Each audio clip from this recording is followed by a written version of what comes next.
ये हर उस लड़की की, हर उस महिला की लड़ाई है जो संघर्ष के रास्ते को हमेशा चुनती है। आज संघर्ष की जीत हुई है, सच्चाई की जीत हुई है, और मैं चाहती हूँ कि हमारे लोगों ने जो प्यार प्रेम दिया है, जो इस देश ने मेरे को प्यार प्रेम दिया है, उसको मैं हमेशा बना के रखूँ, उनके विश्वास को हमेशा बना के रखूँ। आपकी पार्टी आपकी पिछड़ गई है, सरकार नहीं बन पा रही, इसको लेकर क्या कहेंगे? देखिए, अभी वेट कीजिए थोड़ा सा, अभी सारे रिजल्ट नहीं निकल के आए हैं, एक एक सीट निकल के आ रही है। पहले हमारा भी पीछे चल रहा था, लेकिन हम भी लीड में आए हैं, तो अभी रिजल्ट चल रहे हैं, अभी क्लियर नहीं हुआ। जब सर्टिफिकेट हाथ में आएगा तो कांग्रेस पार्टी की सरकार बनेगी। राजनीति में कंटिन्यू रखेंगे या फिर खेल की तरफ भी देख सकते हैं? राजनीति में अगर आ गए तो कंटिन्यू इधर ही रखेंगे। लोगों ने प्यार प्रेम दिया है, उनके लिए काम भी करना पड़ेगा फील्ड में रह के। ऐसा तो है नहीं कि हम दोनों चीजें कर सकते हैं। कांग्रेस नेता इलेक्शन कमीशन पर आरोप लगा रहे हैं। विनेश, कांग्रेस नेता इलेक्शन कमीशन पर आरोप लगा रहे हैं। और किसी को पूछने दो एक बार। हाँ, शहर के लिए क्या क्या करेंगे?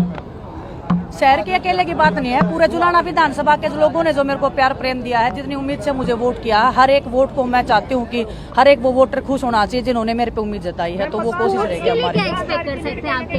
हाँ जी, स्पोर्ट्स के लिए क्या एक्सपेक्ट कर सकते हैं आपके? देखिए, मैं स्पोर्ट्स पर्सन हूँ, जितना हो सकता है मैं स्पोर्ट्स के लिए करूँगी, और मैं एक फील्ड में सीमित नहीं रहना चाहती। हर फील्ड के लोगों ने, हर किसान का मेरे हैं, चाहे नौजवान हैं, सभी